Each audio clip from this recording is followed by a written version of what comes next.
బాలీవుడ్ లో ఎంతో మంది హీరోలు వచ్చారు వెళ్లిపోయారు. కానీ ఒక నటుడు మాత్రం పాత్రలతో జీవించాడు. విలన్ గా భయపెట్టాడు, కామెడీతో పొట్ట చెక్కలయ్యేలా నవ్వించాడు, సీరియస్ పాత్రలో కంటతడి కూడా పెట్టించాడు. ఆ నటుడే పరేష్ రావల్. 240కి పైగా సినిమాలు, నేషనల్ అవార్డులు, పద్మశ్రీ గౌరవం మరియు కోట్లాది అభిమానుల ప్రేమ. బాబురావుగా ఇంటికి చేరిన ఈ లెజెండరీ నటుడి జీవితం ఇప్పుడు మీ ముందుకు.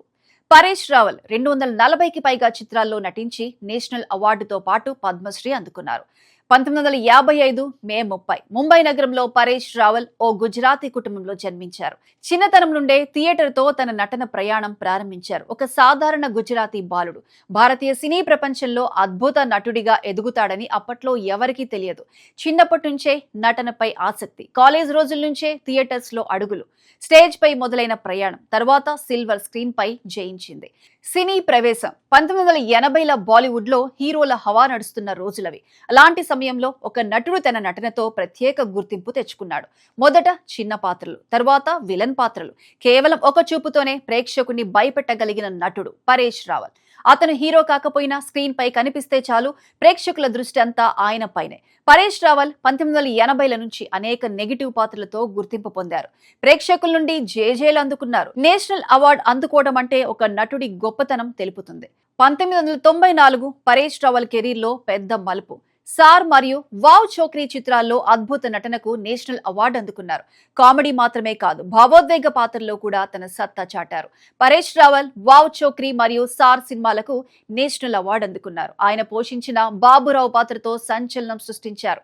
2000లో వచ్చిన ఒక సినిమా పరేష్ రావల్ జీవితాన్నే మార్చేసింది. ఆ సినిమా పేరు హేరా ఫెరీ. బాబురావు గణపతిరావు ఆప్తే పాత్రను తాను తప్ప మరెవ్వరూ చేయలేరనే స్థాయిలో జీవించారు పరేష్ రావల్. కళ్ళజోడు, తడబడే మాటలు, టైమింగ్ అన్నీ కలిపి బాబురావు కల్ట్ క్యారెక్టర్ గా మార్చేశాయి. ఆయన పలికిన డైలాగ్ ఉటాలేరే దేవా, ఉటాలే పంచ్ డైలాగ్ ప్రజల్లోకి వెళ్ళింది. హెరా ఫేరీ అంటే బాబురావు, బాబురావు అంటే పరేష్ రావల్ అన్నట్లు అయింది. బాబురావు పాత్ర పరేష్ రావల్ కు భారీ ప్రజాదరణ తెచ్చింది.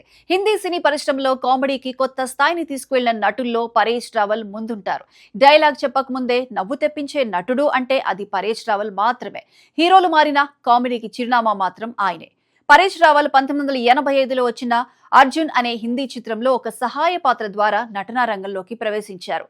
1986లో వచ్చిన నామ్ అనే హిందీ చిత్రంతో ఆయన ప్రతిభ వెలుగులోకి వచ్చింది. తర్వాత 1980-90 దశకాల్లో సుమారు 100 సినిమాలకు పైగా నటించారు. రూప్ కి రాణి, చోరం కా రాజా, కబ్జా, కింగ్ అంకుల్, రామ్ లఖన్, దౌడ్, బాజీ, బూల్ బులయ్య, కూలీ నెంబర్ 1, తుఫాన్, శర్మాజీ నమ్కీన్, గరం మసాలా, సంజు, డ్రీమ్ గర్ల్ 2, ఓయ్ లక్కీ, లక్కీ ఓయ్, చుప్ చుప్ ఇలా హిందీ సినిమాలతో పాటు తెలుగులో గోవిందా గోవిందా, మణి, శంకర్ దాదా, ఎంబీబీఎస్ చిత్రాలలో నటించి మన ప్రేక్షకుల్ని ఆకట్టుకున్నారు. కేంద్ర ప్రభుత్వం నుండి పద్మశ్రీ పురస్కారం కూడా అందుకున్నారు. పరేష్ రావల్ సినిమాలకే పరిమితం కాకుండా రాజకీయాల్లో కూడా అడుగుపెట్టారు. భారతీయ జనతా పార్టీ తరపున అహ్మదాబాద్ ఈస్ట్ నుంచి ఎంపీగా గెలుపొందారు. ఆయన 2014లో అహ్మదాబాద్ ఈస్ట్ నియోజకవర్గం నుంచి ఎంపీగా గెలిచారు. అమితమైన స్టార్డమ్ ఉన్న కుటుంబాన్ని ఎప్పుడూ మర్చిపోలేదు పరేష్ రావల్. భార్య స్వరూప్ సంపత్ మాజీ మిస్ ఇండియా. తన కుమారుడు ఆదిత్య రావల్ కూడా సినీ రంగంలో అడుగుపెట్టాడు. స్వరూప్ సంపత్ మాజీ మిస్ ఇండియా కాగా ఆదిత్య రావల్ నటుడిగా ఎదుగుతున్నారు. పరేష్ రావల్ ఎప్పుడూ తన అభిప్రాయాలను నేరుగా చెప్పే వ్యక్తి. అలా కొన్ని రాజకీయ వ్యాఖ్యలు, కొన్ని ఇంటర్వ్యూలు సోషల్ మీడియాలో వైరల్ అయ్యాయి. అభిమానులు ప్రేమించినా, విమర్శలు వచ్చినా తన మాట మార్చని వ్యక్తిత్వం ఆయనది. ఇటీవల హేరా ఫెరీ 3 గురించి వచ్చిన వార్తలు అభిమానులను కలవరపరిచాయి. పరేష్ రావల్ ఆ సినిమా నుంచి బయటకు వచ్చారనే వార్తలు వైరల్ అయ్యాయి. అయితే తర్వాత వచ్చిన సమాచారం ప్రకారం సమస్యలు పరిష్కారం అయ్యాయని తెలుస్తోంది. హేరా ఫెరీ 3 పై వచ్చిన వార్తలు అభిమానుల్లో చర్చకు దారితీశాయి. కొంతమంది నటులు సినిమాల్లో నటిస్తారు, మరికొంతమంది పాత్రలుగా జీవిస్తారు. ఆ రెండో జాబితాలో ఎప్పటికీ నిలిచే పేరు పరేష్ రావల్. విలన్ గా, కమేడియన్ గా, క్యారెక్టర్ ఆర్టిస్ట్ గా ప్రతి రూపంలో ప్రేక్షకుల గుండెల్లో చిరస్థాయిగా నిలిచిపోయిన మహానటుడు. అలాంటి నటునికి జన్మదినోత్సవ శుభాకాంక్షలు అందిస్తోంది 99 టీవీ.